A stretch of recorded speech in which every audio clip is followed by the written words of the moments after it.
The scent of bleach burned my nostrils as I scrubbed the bathroom floor, my knees aching against the cold tiles. I was 4 hours into my shift at the Imperial Hotel, and my back already felt like it might snap in two. But I couldn't stop. Not with rent due in 3 days and my bank account holding barely enough for a week's worth of groceries. Ellie. Mr. Moretti wants his suite prepared. Now. Sandra, the head housekeeper, barked from the doorway, her thin lips pressed into a disapproving line. I nodded, swallowing the sigh that threatened to escape. I'll finish this first and no. The Moretti suite takes priority over everything. It needs to be perfect before he arrives. Her voice dropped to a whisper. Do you understand? Perfect. The way she emphasized the word sent a chill down my spine. I'd worked at the Imperial for 8 months, yet I'd never heard of any Mr. Moretti, but judging by Sandra's rigid posture and the beads of sweat forming at her temples, he was clearly someone important. With trembling hands, I gathered my cleaning supplies and made my way to the penthouse floor. The elevator ride felt eternal, my reflection in the polished doors showing a pale, tired woman with dark circles under her green eyes. At 28, I looked closer to 40, worn down by years of disappointment and struggle. 3 years ago, my ex-husband Mark had left me, claiming I was defective for not being able to give him children. We had tried for 5 years, endured countless fertility treatments, only for him to announce one day that he'd found someone else, someone who was already carrying his child. The whispers followed me in our small town, the pitying looks and hushed comments about how I was less of a woman for being barren. So I'd fled to the city, hoping to disappear among millions of strangers, taking whatever jobs I could find. The Imperial was the most stable employment I'd had since leaving, even if it meant cleaning up after the obscenely wealthy who never bothered to look me in the eye. The elevator doors slid open, revealing a private foyer with marble floors so shiny I could see my reflection. The penthouse suite occupied the entire top floor, and I'd never been assigned to clean it before. My heart hammered in my chest as I inserted the master key card. What kind of person warranted such special treatment? The suite was immaculate, all sleek lines, floor-to-ceiling windows, and furniture that probably cost more than I'd make in 5 years. The air smelled of expensive leather and subtle cologne, a masculine scent that made my pulse quicken inexplicably. I forced myself to focus on my task, methodically checking each room to ensure everything was perfect. In the master bedroom, I changed the sheets with practiced efficiency, smoothing the Egyptian cotton over the massive bed. My fingers brushed against something hard beneath the pillow. Curiosity got the better of me, and I lifted the silk pillowcase. A gun. Black, sleek, and terrifying. I dropped the pillow as if it had burned me, backing away so quickly I slammed into the bedside table, sending a crystal tumbler crashing to the floor. The sound echoed through the silent suite like a gunshot. Shit. Shit. I whispered, dropping to my knees to collect the shattered pieces. A sharp edge sliced into my palm, and I bit my lip to keep from crying out as blood welled from the cut. You're not a regular housekeeper. A deep voice froze me in place. Slowly, I raised my head to find a man standing in the doorway, his broad shoulders blocking the exit. He wasn't what I expected. No flashy suit or gold jewelry that screamed mobster. Instead, he wore a simple black button-down and tailored pants. His dark hair was slicked back from a face that belonged on a Renaissance sculpture. But it was his eyes that paralyzed me. Obsidian dark, calculating, and completely devoid of warmth. Behind him stood another man, taller and broader, his expression blank as he surveyed the room with practiced precision. I'm so sorry, sir, I stammered, clutching my bleeding hand. I'll clean this up immediately. He didn't move, just watched me with those unnerving eyes. You're bleeding. It wasn't a question, but I nodded anyway, feeling like prey being assessed by a predator. It's nothing. I'll just. He crossed the room in 3 long strides, towering over me as I knelt among the broken glass. I flinched when he extended his hand, expecting I don't know what I expected. Not the pristine handkerchief he offered, monogrammed with the initials AM clean yourself up, he said, his voice like gravel wrapped in velvet. Antonio, get the first aid kit. The larger man disappeared without a word, and I awkwardly pressed the handkerchief to my palm, horrified to see blood seeping into the expensive fabric. "I'm so sorry about your handkerchief, sir. And the glass. I'll replace it. I promise." A sound escaped him, not quite a laugh. More like a controlled exhale. "The glass costs more than you make in a month." Heat flooded my cheeks at the casual reminder of my place. "Then I'll work it off. Extra shifts or—" "What's your name?" he interrupted, crouching down to my level. This close, I could see flecks of amber in his dark eyes, smell the subtle cologne that permeated the suite. It made my head swim. "Eleanor," I whispered. "Eleanor Wells." "Eleanor," he repeated, as if tasting my name. "You can call me Alessio." Something about the way he said it made me think that was a privilege rarely granted. I nodded, not trusting my voice. Antonio returned with a sleek first aid kit, handing it to Alessio before resuming his position by the door. With surprising gentleness, Alessio took my injured hand, removing the bloody handkerchief and examining the cut. "Not deep enough for stitches," he murmured, more to himself than to me. He cleaned the wound with an antiseptic wipe that stung enough to make my eyes water, then wrapped a bandage around my palm with practiced efficiency. "Thank you," I said when he finished, pulling my hand back perhaps too quickly. His touch unsettled me, sending contradictory signals of danger and safety that I couldn't reconcile. "You're new." Again, not a question. "I've worked here 8 months, sir, but not in this suite." "In my suite," he corrected. I shook my head. "No, sir. Sandra, the head housekeeper, she assigned me today because—" "Because," he prompted when I trailed off. I hesitated, then decided honesty was safer than lies. "Because she said it needed to be perfect for your arrival. And I'm thorough." Something like amusement flickered across his face. "And how's that working out?" My gaze fell to the broken glass still scattered across the floor, and I felt my shoulders slump. "Not well, sir." To my surprise, he stood and offered his hand to help me up. I took it hesitantly, hyper-aware of his strength as he effortlessly pulled me to my feet. For a moment, we stood too close, his dark eyes studying my face with an intensity that made me want to hide and step closer all at once. "Clean this up," he finally said, releasing my hand and stepping back. "Then you're dismissed for the day. But my shift doesn't end until—" "I wasn't asking, Eleanor." His tone left no room for argument. I nodded quickly. "Yes, sir. Thank you." He turned to leave, then paused. "And Eleanor, tomorrow you'll be assigned permanently to my suite for the duration of my stay." My heart stuttered. Is that a problem?" The edge in his voice made it clear what my answer should be. "No, sir. No problem at all." With a slight nod, he and Antonio left the room, leaving me trembling with a mix of relief and dread as I carefully collected the broken glass. I couldn't shake the feeling that I'd just been caught in a trap of my own making. The next morning, I woke to the now familiar nausea that had plagued me for weeks. I barely made it to the bathroom before emptying my stomach, clinging to the toilet as dizziness washed over me in waves. When it finally passed, I sat on the cold tile floor, arms wrapped around my middle, trying to catch my breath. Stress, I told myself. Just stress and too many late nights picking up extra shifts. I couldn't afford to be sick. Not with rent due and a new responsibility cleaning Mr. Moretti's suite, Alessio Moretti. I'd looked him up after my shift yesterday, finding only vague mentions of a reclusive businessman with interests in real estate, luxury hotels, and import-export.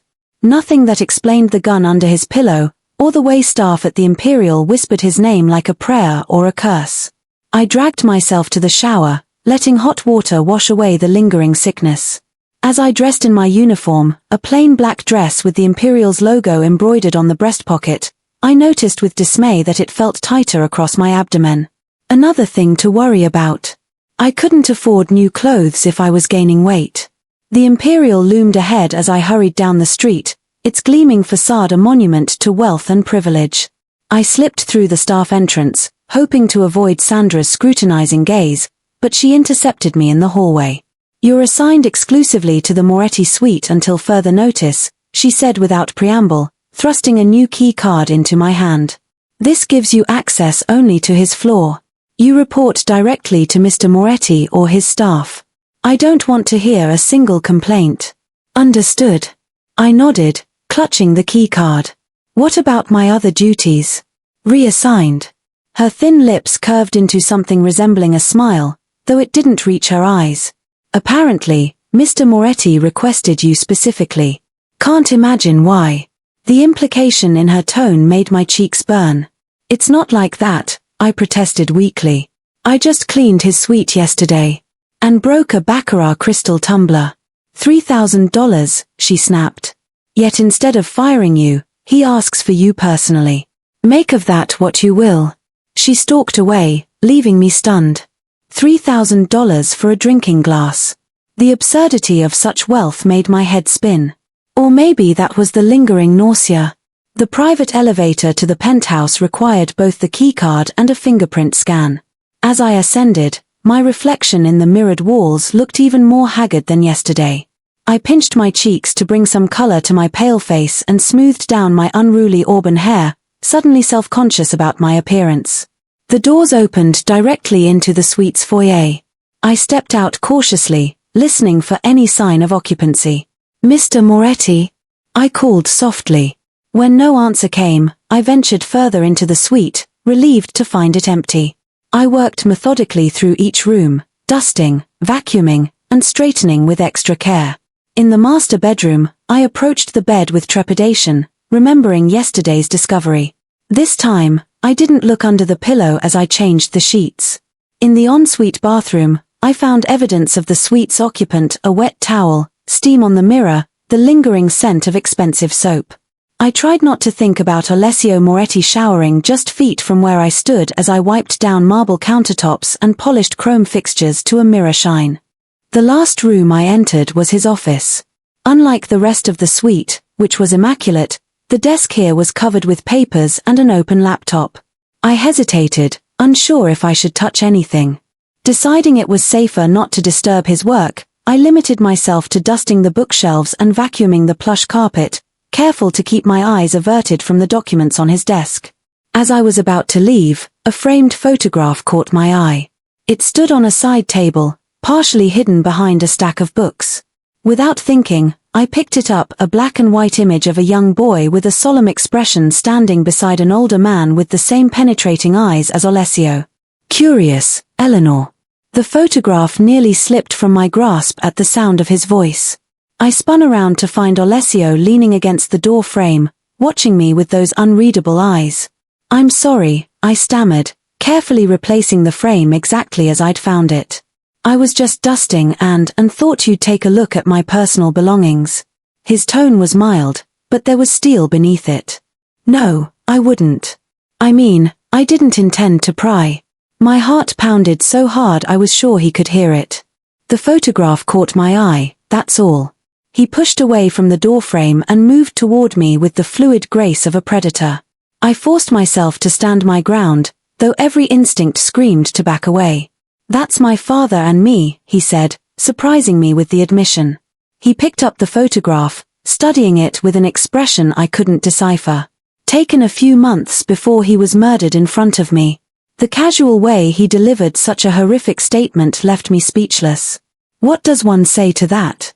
I'm so sorry, I finally managed, the words woefully inadequate. His dark gaze shifted from the photograph to my face. Are you? You didn't know him? No. But no child should witness something like that. Something flickered in his eyes, surprise, perhaps, before his expression smoothed back into impassivity. He replaced the photograph and moved to his desk, effectively dismissing me. I took the hint and headed for the door, eager to escape the sudden tension. Eleanor. I paused, turning back reluctantly. Yes, sir? Have dinner with me tonight. It wasn't a request, despite the phrasing. My mind raced, searching for a polite way to decline. I don't think that would be appropriate, Mr. Moretti. I'm staff, Anne. 7 o'clock, wear something nice. He didn't look up from his laptop. Antonio will pick you up. How do you know where I live? The question slipped out before I could stop it. This time, he did look up, a cold smile playing at the corners of his mouth. I know everything about the people who work for me, Eleanor. A chill ran down my spine. I don't work for you. I work for the Imperial. I own the Imperial. He stated it so matter-of-factly that I almost missed the implication. You what? Among other things. He returned his attention to his laptop. 7 o'clock, don't be late. I stood frozen, struggling to process this new information.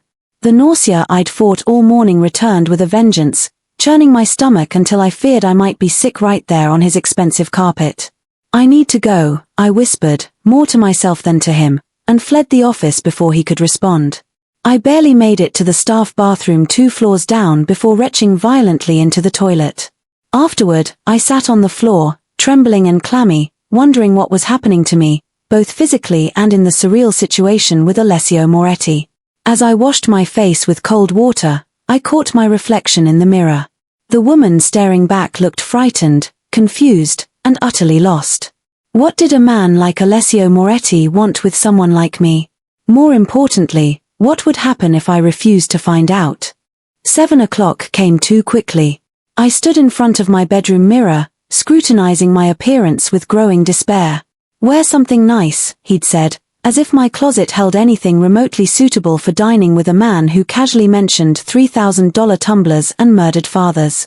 After tearing through every hanger twice, I'd settled on a forest green wrap dress I'd worn to a cousin's wedding 3 years ago. It was the only thing I owned that wasn't jeans, work uniforms, or threadbare lounge clothes. The dress hugged my curves more than I remembered, especially around my waist and chest.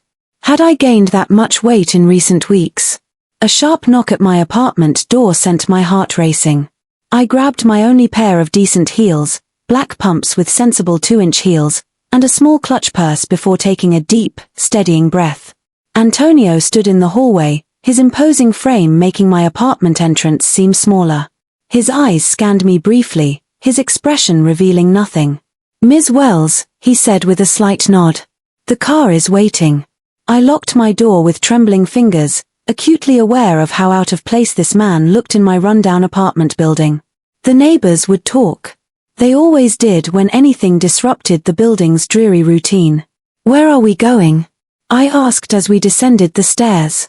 Mr. Moretti has arranged dinner at La Serrata. My stomach dropped. La Serrata was the most exclusive restaurant in the city, the kind of place where celebrities were rumored to be turned away if they didn't have reservations weeks in advance. I'd walked past it once, glimpsing chandeliers and women dripping in diamonds through the windows. I'm not dressed for La Serrata, I said, panic rising in my throat. Antonio's expression didn't change. Mr. Moretti believes you are. Outside, a sleek black Bentley idled at the curb, drawing stares from passers-by. Antonio opened the rear door and I slid onto buttery leather seats, sinking into luxury that made me painfully aware of my second-hand dress and scuffed shoes. The drive was silent and mercifully short. When we arrived, Antonio spoke quietly to the maître d', who nodded deferentially and led us through the restaurant. I felt eyes on me as we passed tables of beautiful people in designer clothes, their curious gazes assessing and dismissing me in the same breath. We were shown to a private dining room where Alessio Moretti stood gazing out a floor-to-ceiling window that overlooked the city lights. He turned as we entered and my breath caught in my throat. In his penthouse suite, he'd been intimidating. Here, dressed in a perfectly tailored charcoal suit that emphasized his broad shoulders and narrow waist, he was devastating. Power radiated from him like heat from a flame, drawing me in despite the danger. Eleanor, he said, his dark eyes taking in every detail of my appearance. You look beautiful. The compliment, delivered with such conviction, caught me off guard. Thank you, I murmured, fighting the absurd urge to curtsy. Though I'm clearly underdressed for this place. A hint of a smile played at the corners of his mouth. You're exactly as you should be. Antonio withdrew silently, closing the door behind him. Alone with Alessio, the room suddenly felt too small, the air too heavy. Wine? He asked, moving to a side table where a bottle was already breathing. I nodded, desperate for something to calm my nerves. He poured 2 glasses of deep red wine, handing one to me with a grace that spoke of privilege and practice. Why am I here, Mr. Moretti? I asked, finding courage in the direct question. Alessio, he corrected, gesturing to a chair at the intimate table set for two. "And you're here because I wanted to apologize for startling you this morning." I sat, arranging my dress carefully. "You could have sent flowers. Or just not mentioned your father's murder so casually." The words slipped out before I could censor them, and I froze, horrified by my own bluntness. To my surprise, he laughed, a genuine sound that transformed his severe features, revealing a glimpse of a different man. "Flowers are impersonal," he said, taking the seat across from me. "And I find that speaking plainly saves time." "Is that what we're doing? Speaking plainly?" His dark eyes held mine. "Would you prefer I lie to you, Eleanor? I'd prefer to understand what this is." I gestured between us. "Why you requested me specifically for your suite. Why you're having dinner with the housekeeper who broke your expensive tumbler. Because you interest me." The simple statement hung in the air between us. Before I could respond, waiters entered with our first course, delicate plates of something that looked more like art than food. I took the liberty of ordering, Alessio explained as the waiters departed. "I hope you don't mind." Under normal circumstances, I might have bristled at the presumption. But nothing about this situation was normal, and the small acts of rebellion I might have clung to seemed pointless in the face of his quiet authority. "I've never eaten at a place like this," I admitted, studying the intricate arrangement on my plate. "Then I'm honored to be your first." The double entendre wasn't lost on me. Heat crept up my neck as I focused intently on my food, which was admittedly exquisite. We ate in silence for a few moments, a strange intimacy building in the quiet. "Tell me about yourself, Eleanor," he finally said. I took a sip of wine to buy time. "There's not much to tell. I grew up in a small town upstate, married young, divorced 5 years later, moved to the city for a fresh start. Now I clean hotel rooms." I paused. "And your suite specifically?" I nodded, wondering if he could see through my deliberate omissions, the years of fertility treatments, the whispered mockery in my hometown, the crushing loneliness of my barren womb and empty apartment. "You don't wear a ring," he observed. "But there's a mark where one used to be." My hand instinctively covered the pale band of skin on my finger. The divorce was 3 years ago. I only recently stopped wearing it. Why keep it on so long after he left? The question was too personal, too piercing. "Protection," I answered honestly, surprising myself. "Men are less likely to bother a married woman." Something dangerous flashed in his eyes. "Did men bother you, Eleanor?" "Not anymore." I held his gaze, refusing to look away, despite the intensity one found there. The second course arrived, something with truffle and foam that probably cost more than my weekly grocery budget. As we ate, Alessio steered the conversation to safer topics, books I'd read recently, my impressions of the city, places I'd traveled, few, versus places I wanted to go, many. He was an attentive listener, asking thoughtful questions that made me forget momentarily the strangeness of our situation. By the third course, the wine had loosened my tongue and eased the tension in my shoulders. "What about you?" I asked as the waiter poured more wine into my nearly empty glass. "All this talk about me, and I still know nothing about you except that you own the Imperial and have expensive taste in glassware." A hint of amusement crossed his features. "What would you like to know?" "Everything," I thought. "Why you have a gun under your pillow? Why your eyes hold such darkness? Why I'm really here? Where are you from?" I asked instead. "Originally Sicily. But I've lived in America since I was 15. After your father?" I trailed off, unsure how to delicately reference what he'd so bluntly stated earlier. "After he was killed. Yes." Alessio's expression hardened. "My mother brought us here for a fresh start. Not unlike your own." I nodded, sensing the parallels he was drawing. "And now you're a businessman." Something like irony flickered across his face. "Among other things." "What other things?" He studied me for a long moment, as if deciding how much to reveal. "I protect what's mine, Eleanor. That's what I do." The way he said it sent a shiver down my spine, not entirely from fear. "And what exactly is yours, Alessio?" His smile was slow and predatory. "More than most people realize." The fifth course, or was it the sixth, arrived, breaking the tension that had built between us. By the time dessert was served, an exquisite chocolate creation that melted on my tongue, I was feeling pleasantly warm from the wine and surprisingly comfortable in his presence. I should get home, I said reluctantly as the waiter cleared our plates. I have the early shift tomorrow. No, you don't, Alessio replied, signing the check without even glancing at the total. Excuse me? Your schedule has been adjusted. You'll come to my suite at noon tomorrow. Indignation cut through the wine-induced haze. You can't just rearrange my life without asking me. I already have. His tone was matter-of-fact, not unkind, but allowing no argument. Antonio will take you home now. Get some rest. You look tired. The abrupt dismissal stung more than it should have. Right. Because that's what every woman wants to hear at the end of a date. That she looks exhausted. His dark eyes met mine, intense and unreadable. Is that what this was, Eleanor? A date? Heat flooded my cheeks.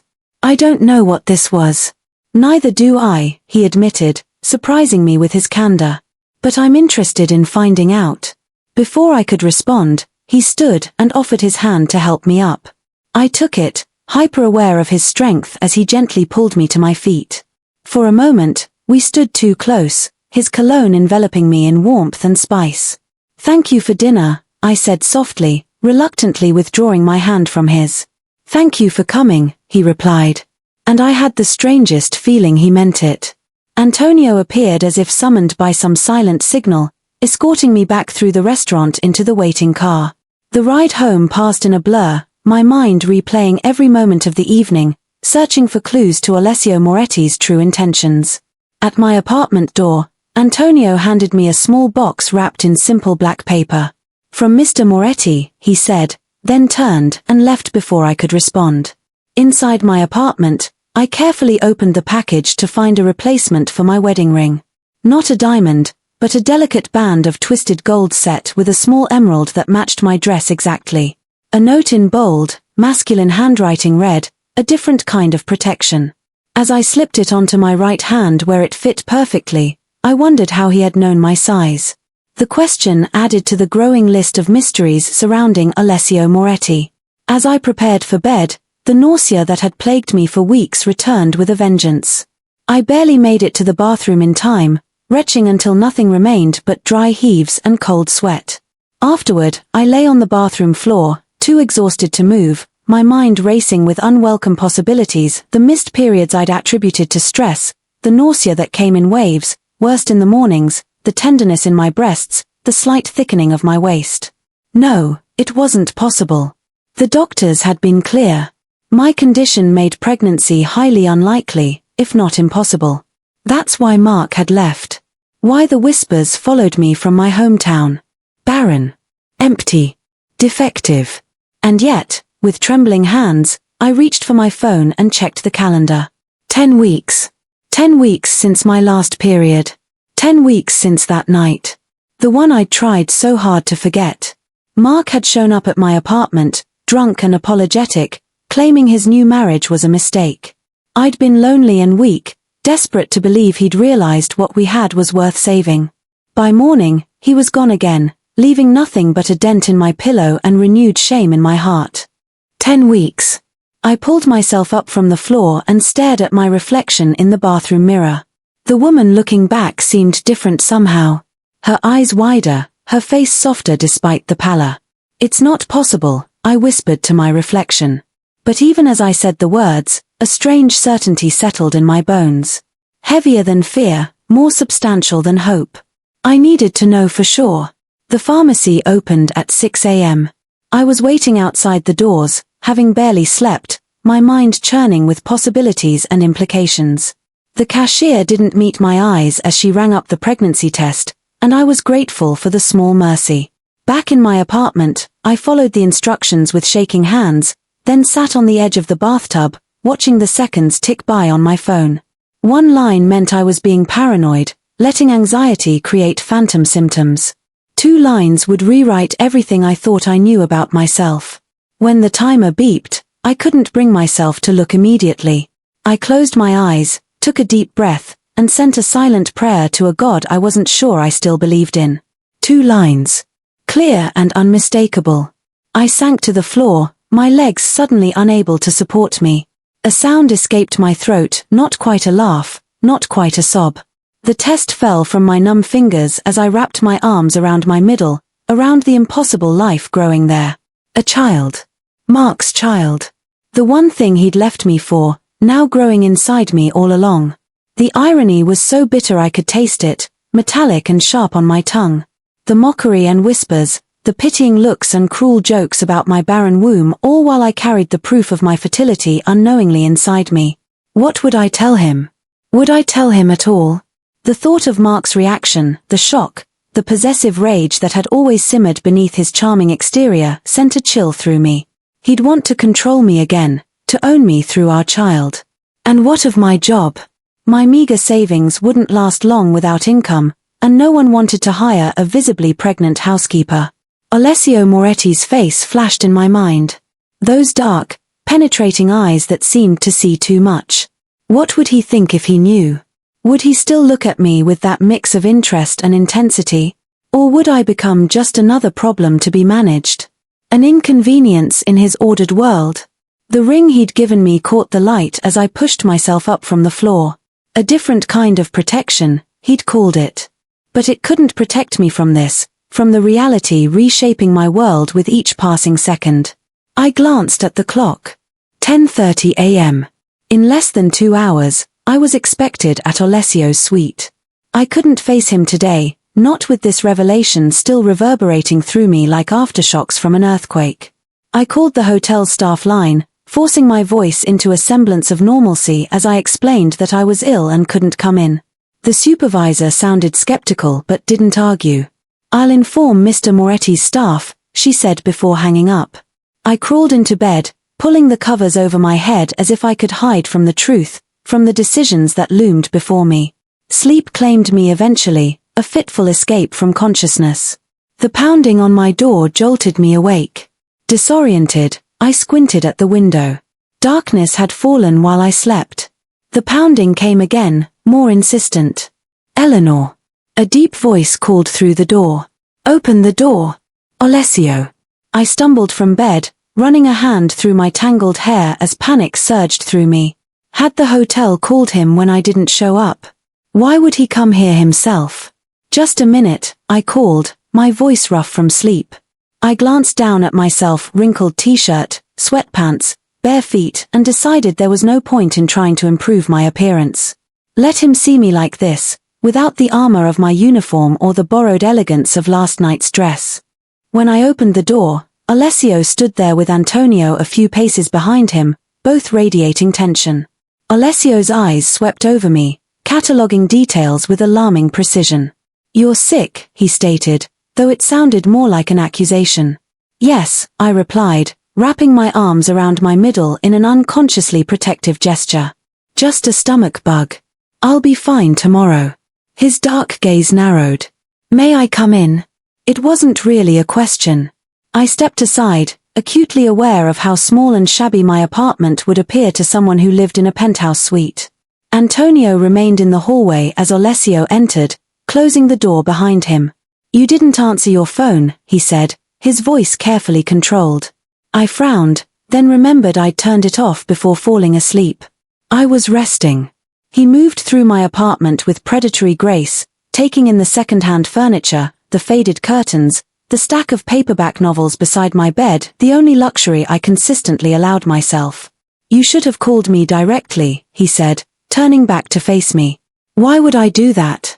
I asked, genuine confusion momentarily overriding my anxiety. I called the staff line like protocol dictates. "Because I was worried." The admission seemed to surprise him as much as it did me. We stood in silence, the air between us charged with unspoken questions. His eyes dropped to my right hand where his ring still glittered. "You're wearing it," he observed, something like satisfaction in his tone. I touched the ring self-consciously. "It's beautiful." "Thank you. But you still called in sick rather than come to me." A statement, not a question.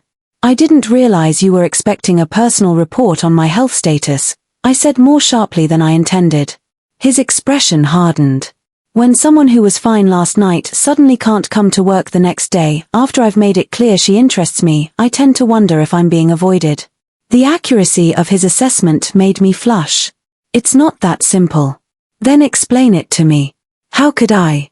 How could I tell this intimidating, powerful man that I was pregnant with another man's child?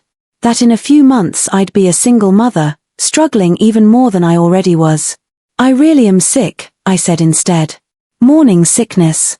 The words slipped out before I could stop them, hanging in the air between us like a live grenade with the pin pulled. Alessio went very still, his expression unreadable. Morning sickness.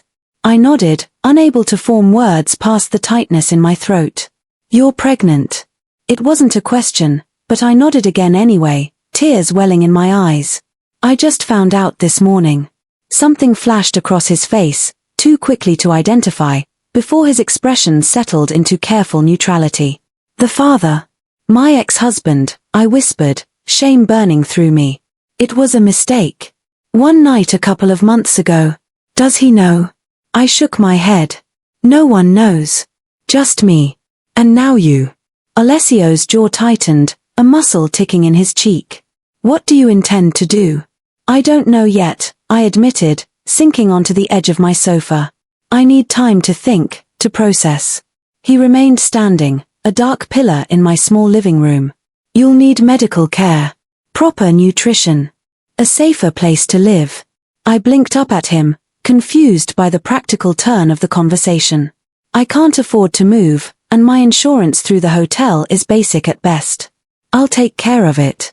The simple declaration left me speechless for a moment. Why would you do that? He moved then, coming to sit beside me on the sofa, close enough that I could feel the heat radiating from his body. Because I want to. You barely know me. I know enough, he said, his voice dropping to that velvet-covered gravel tone that made my pulse quicken. I know you're alone.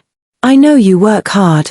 I know you wear a dead marriage on your finger for protection rather than ask for help. His assessment was so accurate it stole my breath. That doesn't explain why you'd help me. Perhaps I have my reasons. His gaze dropped to my stomach, still flat beneath my t-shirt. How far along? About 10 weeks, I think. He nodded as if confirming a calculation in his head. You'll move into one of my properties. I have a secure building not far from here. No rent. No questions. I can't accept that, I protested, though the offer was tempting. I can't be kept. You can accept help without being kept, Eleanor. His hand found mine, his thumb brushing over the emerald ring. Consider it an advance on future services. I pulled my hand away. What services? Continue working as you have been, he said smoothly. But exclusively for me. My homes, my offices. No one else. It sounded reasonable on the surface, but instinct told me there was more to it. Why? Why go to all this trouble for a housekeeper you met yesterday? Alessio was quiet for a long moment, his dark eyes studying my face with unsettling intensity. I believe in fate, Eleanor. Do you? The question caught me off guard. I don't know. Maybe. When I was 10 years old, watching my father die, a fortune teller in our village told my mother I would find my destiny in the most unexpected place. A ghost of a smile touched his lips. I never believed her until yesterday, when I walked into my bedroom and found you bleeding on my floor. A chill ran down my spine despite the warmth of the room. What are you saying? I'm saying that I recognize what belongs to me when I see it. His hand moved to my cheek, cupping it with surprising gentleness. And I protect what's mine. The words should have frightened me. Instead, they awakened something primal and forgotten, a longing to be claimed, to be valued, to belong somewhere, to someone. I'm carrying another man's child, I reminded him, my voice barely above a whisper. His eyes, those depthless dark pools, held mine. For now, that's a technicality. The implication in those words stole my breath. Before I could respond, a wave of nausea rolled through me, sending me stumbling to the bathroom just in time. As I retched miserably into the toilet, I felt strong hands gathering my hair back from my face, a solid presence kneeling beside me on the cold tile floor.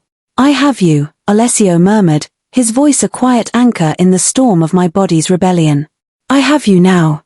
And God help me, despite everything, the impossibility of my pregnancy, the strangeness of his interest, the danger that clung to him like a second skin, I believed him. True to his word, within 3 days I was moved into a sleek apartment in a building that screamed wealth and security.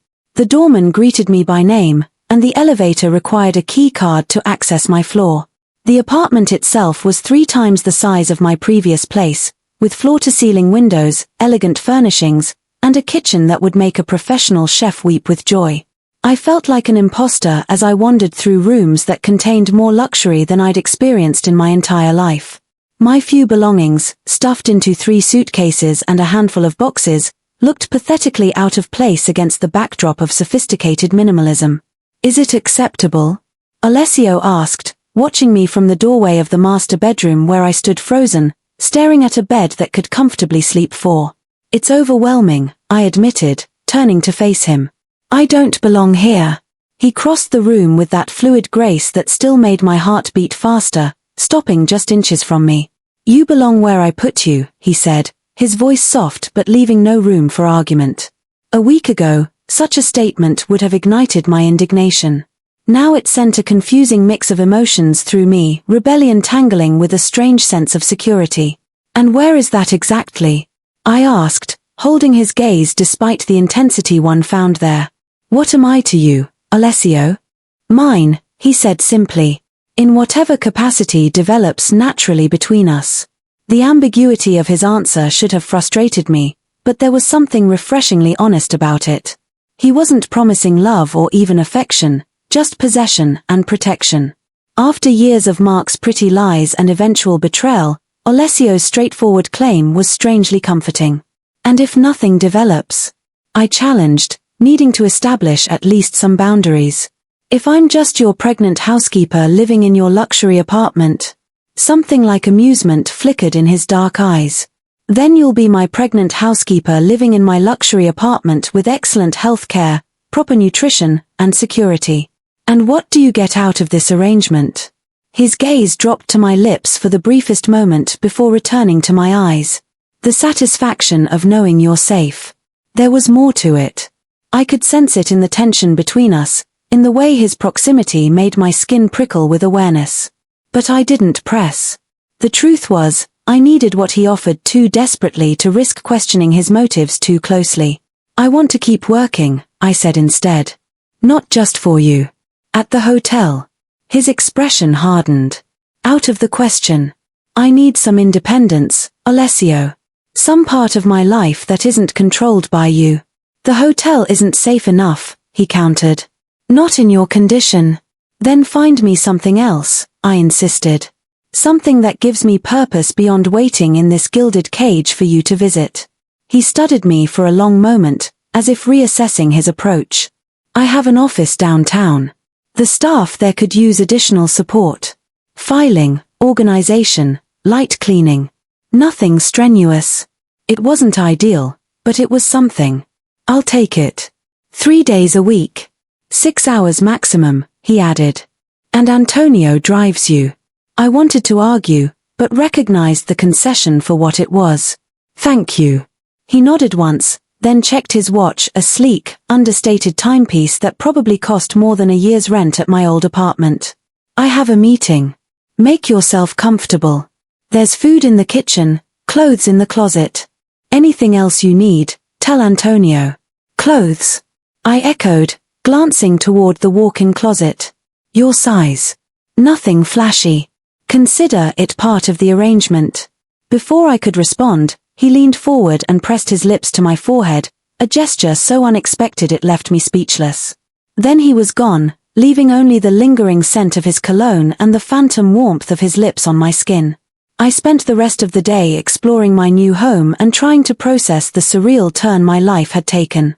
The closet was indeed filled with clothes in my size, simple, elegant pieces in neutral colors that somehow looked both expensive and understated. The refrigerator contained fresh produce, lean proteins, and prepared meals labeled with reheating instructions.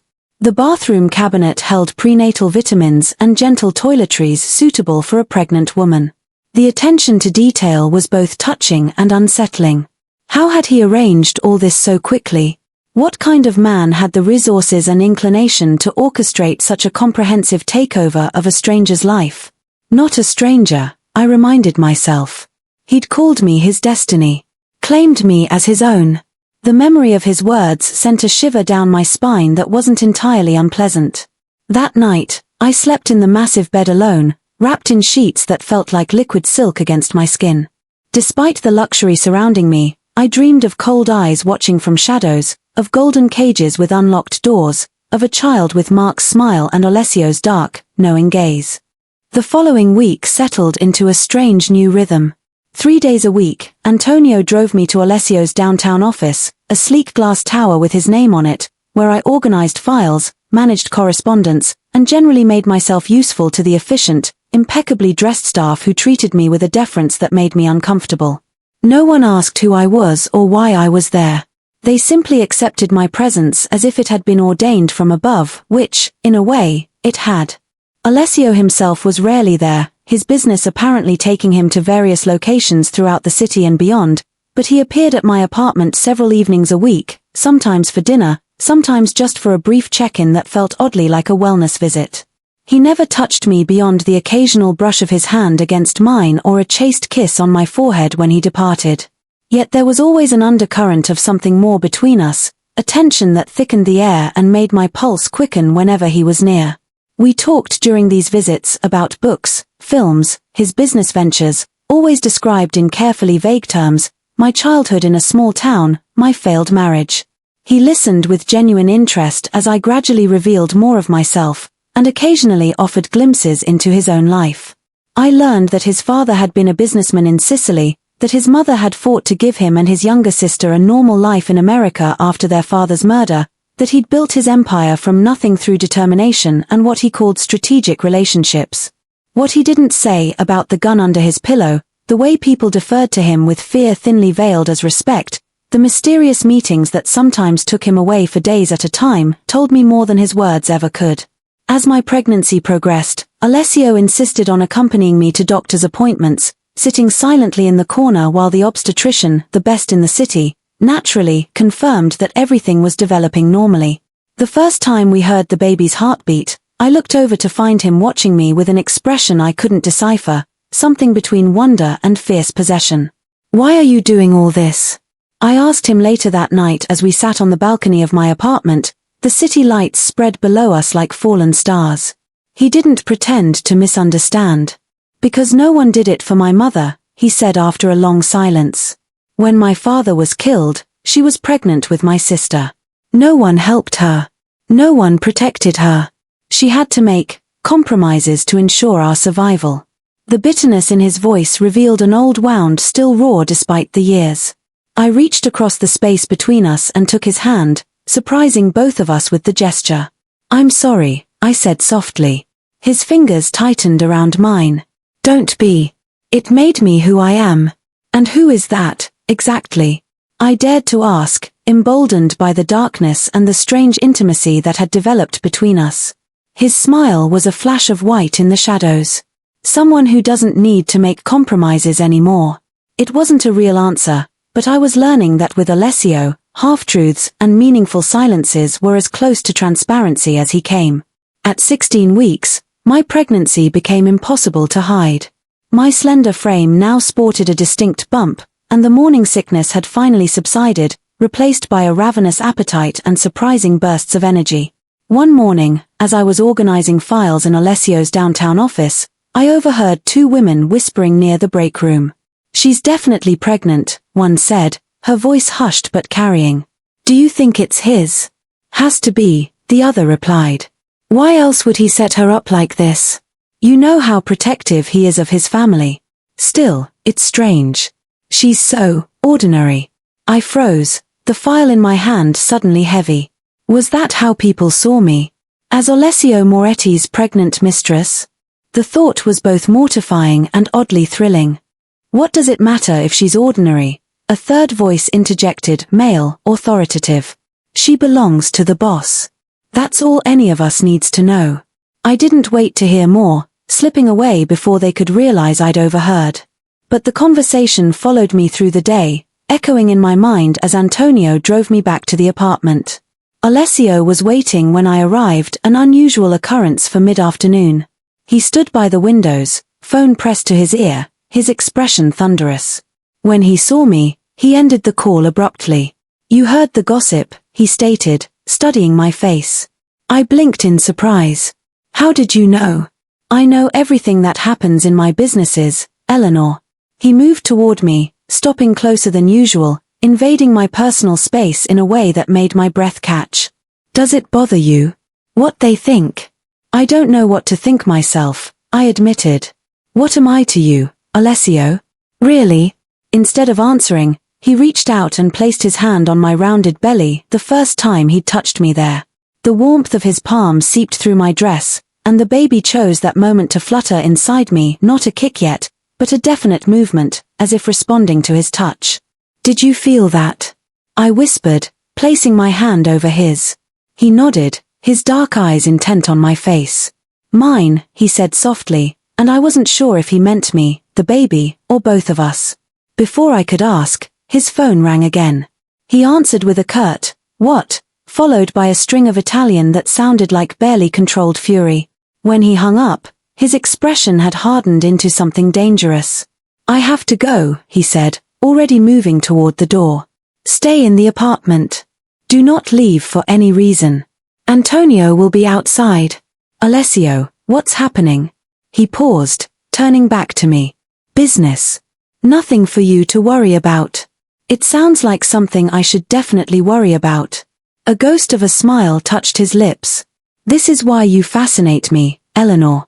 Most people would know better than to question me when I look like this." "I'm not most people," I replied, lifting my chin. "And you're scaring me." In 3 long strides, he was before me again, his hands cupping my face with surprising gentleness. "Never be afraid of me," he said, his voice low and intense. "Whatever happens, whatever you hear, remember that everything I do is to protect what's mine."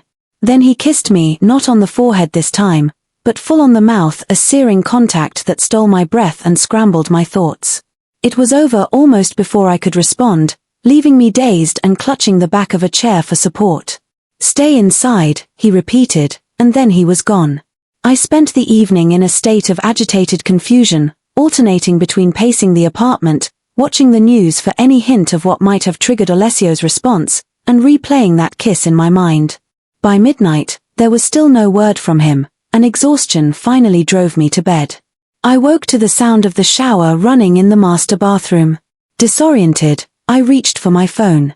3:17 a.m. heart pounding, I slipped out of bed and moved cautiously toward the bathroom door, which stood slightly ajar, releasing steam into the bedroom. "Alessio?" I called softly. The shower shut off abruptly. After a moment, the door opened wider to reveal Alessio with a towel wrapped around his waist, water still beading on his chest and shoulders. In the harsh bathroom light, I could see bruises forming along his ribs and a cut above his eyebrow.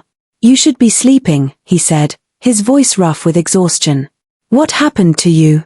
I asked, taking an involuntary step closer. He shook his head. "Nothing important. You're hurt." "I've had worse." I reached up to touch the cut on his face, but he caught my wrist before I could make contact.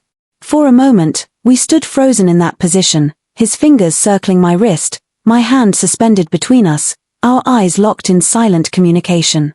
Then something shifted in his expression, a softening around the edges that made him look suddenly younger, more vulnerable.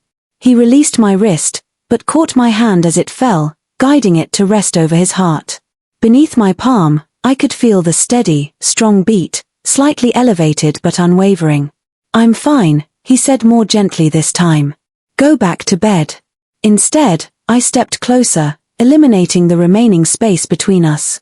His skin was warm and damp from the shower, and I could smell the clean scent of soap mingled with something metallic that I tried not to identify.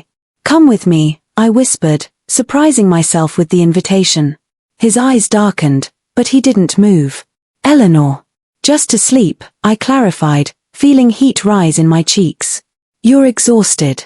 "I'm exhausted. Let's just rest together."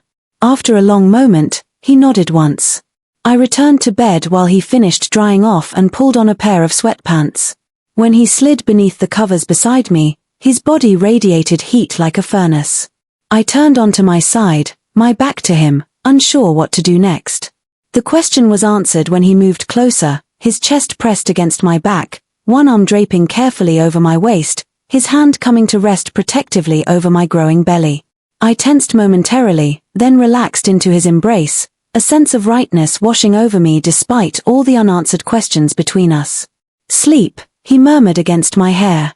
And for once, I did as I was told without argument. I woke alone, sunlight streaming through the windows I'd forgotten to close the night before. For a moment, I wondered if I'd dreamed Alessio's return, but the indentation in the pillow beside me and the lingering scent of his skin on the sheets confirmed his presence had been real. As I stretched, my hand brushed against something on the nightstand, a small velvet box with a note propped against it. The handwriting was now familiar, bold, and masculine. "For when you're ready." Inside the box was a ring, not a gaudy diamond, but a simple platinum band with a row of small emeralds that caught the light with quiet elegance. My breath caught in my throat as I lifted it from its velvet nest, turning it to read the inscription inside. Protected. Cherished. Mine. The implications sent my heart racing. Was this a proposal? A promise? Another form of protection like the first ring he'd given me? Before I could process what it meant, my phone chimed with a text message. Unknown number, but the content made the sender clear. Wear it or don't. The choice is yours.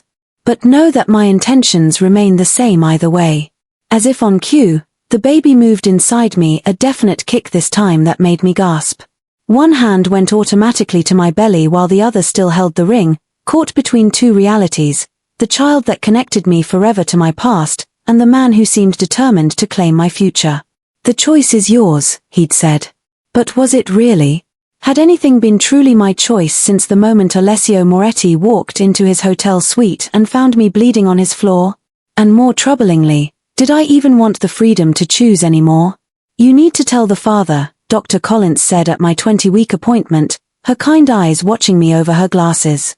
Genetic history is important, and he has legal rights. Beside me, Alessio tensed almost imperceptibly, but his expression remained neutral as he flipped through emails on his phone. We'd maintained the fiction that he was simply a supportive friend accompanying me to appointments, though I suspected Dr. Collins had drawn her own conclusions. It's complicated, I hedged, watching the ultrasound screen where my baby, a boy, we just learned, shifted and stretched in his protected world. Life usually is, she replied with a gentle smile. But these conversations get harder, not easier, the longer you wait. She was right, of course. Mark deserved to know he had a son on the way, regardless of our history. The question was, what would he do with that information? Demand custody? Try to worm his way back into my life? Reject us both? And what would Alessio do in response? The thought sent a chill through me. Despite the growing intimacy between us, sharing a bed most nights now, though still chastely, quiet dinners, long conversations, his unwavering support and subtle displays of affection, there remained an aura of contained violence around him, a sense that his control could slip with devastating consequences. I'd been wearing his ring for 3 weeks, not on my left hand, but on my right, a compromise that seemed to satisfy him without committing me fully to whatever he was offering. The staff at his office had noticed immediately, their whispers taking on a new tenor, respectful, almost reverent, as if the ring had elevated me from curiosity to confirmed status symbol. I'll think about it, I promised Dr. Collins, though my mind was already spinning with possibilities and risks. Later, in the car, Alessio broke his usual post-appointment silence. You don't have to tell him. Legally, I can make it very difficult for him to assert any rights, Alessio interrupted, his tone matter-of-fact. If that's what you want. The casual display of power should have frightened me. Instead, it offered a tempting security, the knowledge that with a word from me, Alessio would ensure Mark remained permanently removed from our lives. Our lives. When had I started thinking of Alessio as a fixed part of my future? I don't know what I want, I admitted, resting my hand on my growing belly. Except that I want my son to be safe and loved. Alessio's hand covered mine, warm and solid. That I can promise you. There was something in his voice, a certainty, a depth of feeling that made me look at him more closely. Why, Alessio? Why us? You could have any woman, build a family from scratch. Why take on someone else's child? His expression shifted, something ancient and pained flickering behind his eyes. Because I know what it's like to grow up with a father's legacy hanging over you, never quite belonging to the man who claims you. His fingers tightened over mine. And because I've never wanted anything or anyone the way I want you. The raw honesty in his voice stole my breath. Before I could respond, he leaned closer, his free hand coming up to cup my cheek. Let me give him my name, he said softly. Let me protect you both in ways no one protected my mother and sister. Let me make you mine in every way that matters. It was the closest thing to a declaration of love I'd heard from him, though the word itself remained unspoken. My heart pounded against my ribs as I searched his face, looking for deception or ulterior motives and finding only intense sincerity. What about Mark? I whispered, the name falling between us like a barrier. Alessio's expression hardened. What about him? He's the biological father. He has rights. Rights he forfeited when he abandoned you, Alessio countered, his voice taking on an edge. Rights that mean nothing against my will. The possessive statement should have alarmed me. But there was comfort in his certainty, in knowing that whatever happened, Alessio Moretti would stand between us and harm. Even as a voice in the back of my mind whispered warnings about the nature of his business, the violence that seemed to cling to him like a second skin, I found myself leaning into his touch. I need time, I said finally. To think. To be sure. He nodded once, accepting my hesitation without offense. Time you have. But remember, Eleanor, his dark eyes held mine with hypnotic intensity. I've claimed you as mine. Both of you. That doesn't change, regardless of what name you carry or what ring you wear. As the car pulled up to the apartment building, I felt the baby kick again, stronger this time, as if affirming Alessio's claim. My hand tightened reflexively over his, and I saw something like triumph flash in his eyes. He knew as well as I did that my resistance was weakening, that each day bound me more tightly to him with invisible threads of gratitude, dependency, and something deeper that neither of us had named. The only question was whether I would surrender willingly to the golden cage he'd built around us, or continue to pretend I still had the power or desire to fly away. The decision was made for me on a rainy Tuesday afternoon. I was leaving Alessio's downtown office, Antonio holding an umbrella over me as we walked to the waiting car. The street was crowded with people hurrying through the downpour, anonymous figures hunched beneath umbrellas and raincoats. Eleanor. The voice froze me mid-step. I knew it instantly, though I hadn't heard it in months. Slowly, I turned to face the man I'd once pledged my life to. Mark looked exactly as I remembered, handsome in that conventional way that had once seemed so appealing, his blue eyes wide with shock as they took in my obviously pregnant form. My God, he breathed, stepping closer. You're pregnant. Behind me, I felt Antonio tense, moving slightly forward as if to place himself between us. I put a hand on his arm, silently signaling that it was okay. Yes, I said simply, instinctively resting my other hand on my rounded belly. Mark's gaze followed the movement, his expression a complicated mix of emotions I couldn't fully decipher. How? When? It's yours, I said quietly, answering the question he couldn't quite formulate. About 22 weeks now. The color drained from his face. Mine? But you couldn't. Apparently not as barren as you thought, I replied, a hint of bitterness creeping into my tone despite my best efforts. He stepped closer, oblivious to the rain now soaking through his expensive suit. Why didn't you tell me? I had a right to know. The same right you exercised when you left me for a woman who could give you children. The words were sharper than I intended, years of hurt crystallizing into unexpected strength. I only found out myself a few months ago. His eyes narrowed, finally taking in Antonio's protective stance, the elegant maternity clothes I wore, the emerald ring glinting on my right hand. Who's paying for all this? You couldn't afford this on a housekeeper's salary. The dismissive way he said housekeeper made something harden inside me. 5 years of marriage, and he still saw my work as something beneath him, beneath the future he'd envisioned. My fiancé, I said the lie, or was it, slipping out with surprising ease. Mark's expression darkened. Fiancé? You're engaged? To whom? As if summoned by the question, a sleek black car pulled up beside us. The back door opened and Alessio emerged, his tall figure commanding immediate attention despite the mundane activity of stepping onto a rainy sidewalk. His dark eyes assessed the situation in an instant, noting my tense posture, Mark's aggressive stance, Antonio's alertness. Without hesitation, he moved to my side, one arm sliding possessively around my waist. Is there a problem, Cara? He asked, his attention focused entirely on me, even as I felt the dangerous energy emanating from him. No problem, I replied, leaning into his strength. Just an unexpected reunion. Alessio, this is Mark Wells, my ex-husband. Mark, this is Alessio Moretti, my fiancé. The name registered immediately on Mark's face, recognition followed quickly by fear. Whatever Alessio's reputation was in the business world, it clearly extended further than I'd realized. Moretti, Mark repeated, taking an involuntary step back. I didn't realize that Eleanor had moved on. With someone who recognizes her true value, Alessio finished smoothly, his accent more pronounced than usual. The underlying threat in his words wasn't subtle. Mark swallowed visibly, his eyes darting between us. The baby is mine, he said, an attempt at assertiveness that fell flat against Alessio's commanding presence. Biologically, perhaps, Alessio conceded, his thumb stroking a small circle against my hip.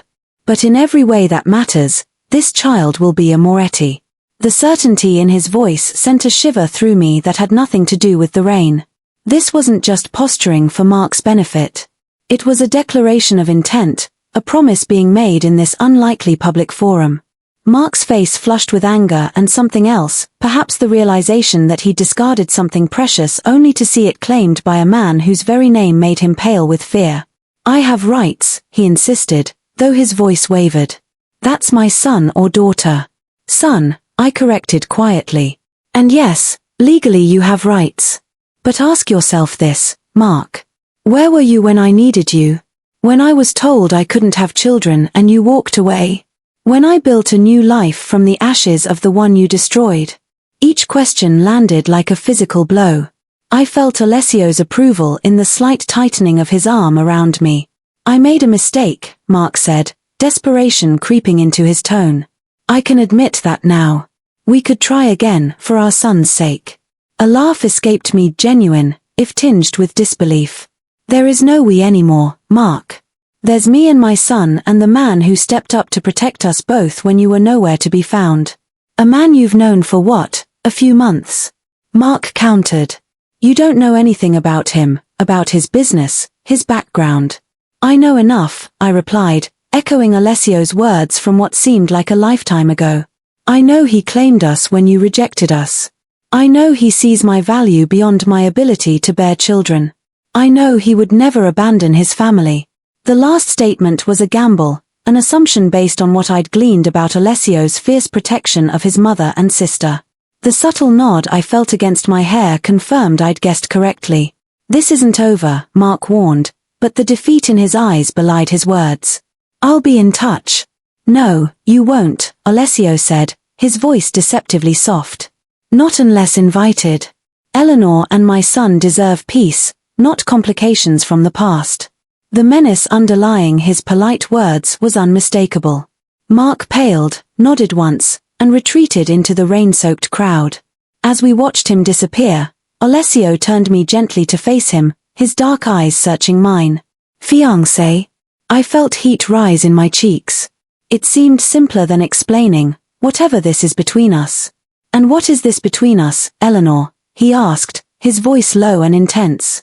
Tell me what you want it to be.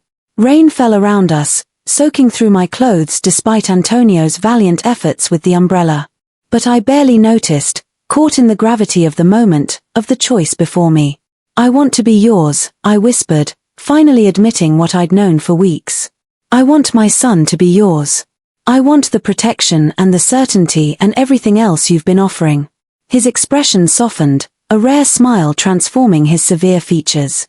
Without a word, He reached for my right hand. In the arms of a dangerous man, I had finally found safety. In the eyes of a hardened criminal, I had found recognition of my worth. And in the shadows of a life I never expected to lead, I had found the light of belonging that had eluded me for so long.